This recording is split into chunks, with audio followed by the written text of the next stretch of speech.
첫 번째 질문입니다. 연예인들은 왜 강남에 고급 빌라를 사는 건가요? 라고 질문을 주셨어요. 맞아요. 신문 기사들 보면 연예인들이 어떤 주택에 이제 매수를 했다 이런 것들 좀 보실 수 있는데 아파트가 제일 좋은 걸로 생각을 했었는데 고급 빌라나 단독주택 이런 것들을 내용으로 한 기사들이 좀 종종 있거든요. 그 이유는 요지부동 플러스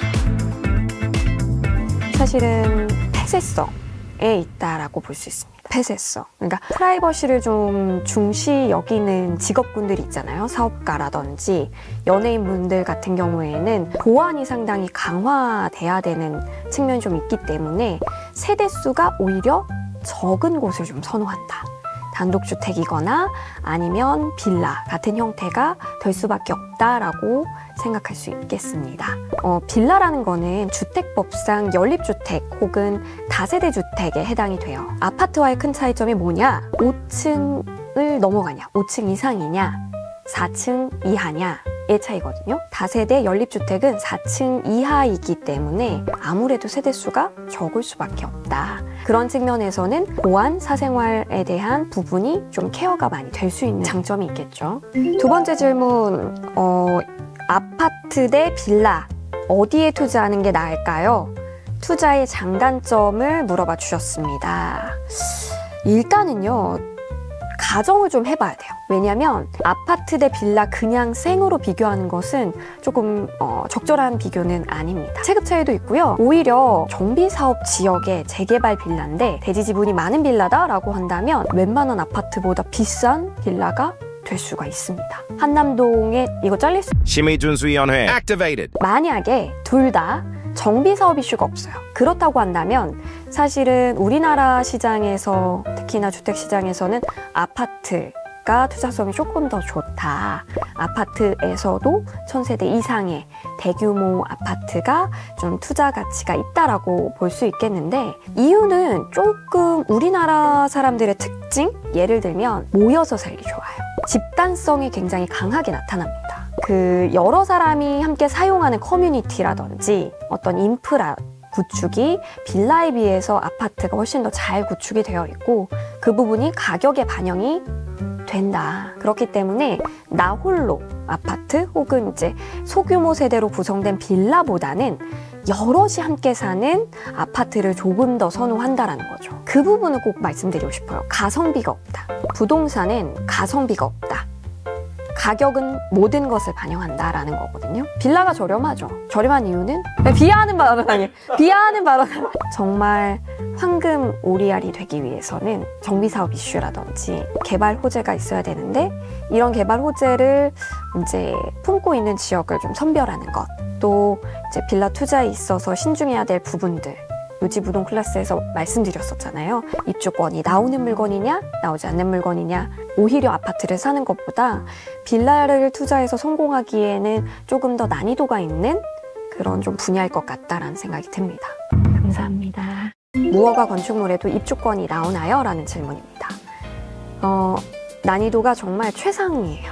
보통 재개발에서 나타나는 거죠. 건축물만 소유해도 입주권을 주기도 하거든요. 그 건축물이 무허가일 경우에도 아주 예외적으로 주기도 합니다. 원래는 이 무허가 건축물은요, 불법 건축물이에요. 아예 그냥 철거가 되었어야 하는 건축물인데 아주 예외적인 요건을 만족할 경우에만 입주권을 주는 거거든요. 굉장히 까다롭죠. 특별한 요건은 시도조례, 항상 강조하는 시도조례, 조합 정관을 꼭 확인하셔야 된다.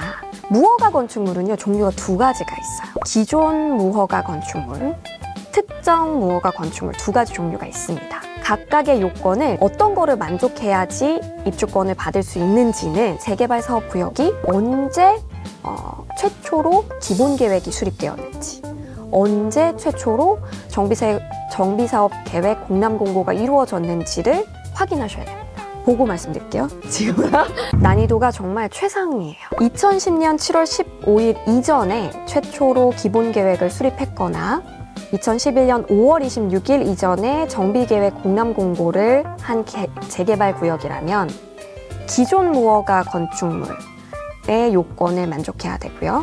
2010년 7월 15일 이후에 최초로 기본 계획을 수립하고 2011년 5월 26일 이후에 최초로 정비계획 공람공고를 한 재개발 구역에서는 특정 무허가 건축물의 요건을 만족해야지 분양 자격이 주어집니다.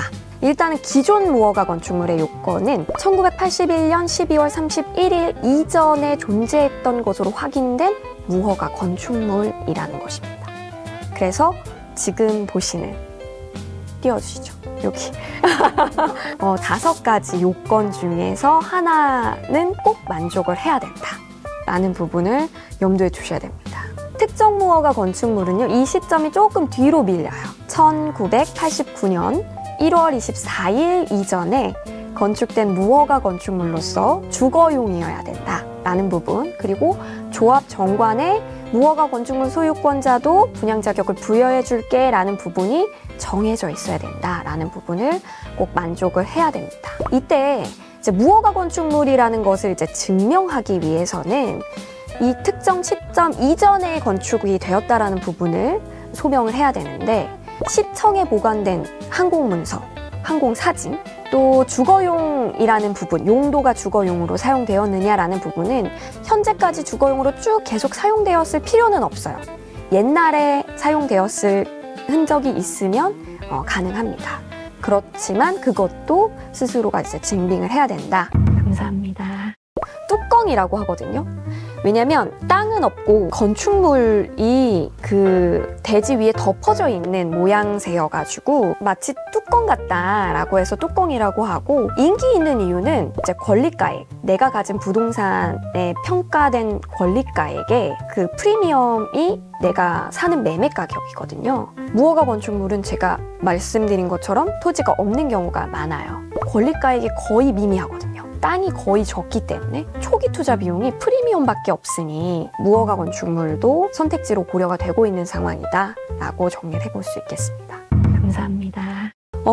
그럼에도 불구하고 무허가 건축물에 투자하는 경우 꼭 확인해야 될 것, 말씀드린 것처럼 시도 조례, 그리고 조합 정관 꼭 확인하셔야 되고요. 또 한 가지 중요한 거는 무허가 건축물 확인원이라는 서류가 있습니다.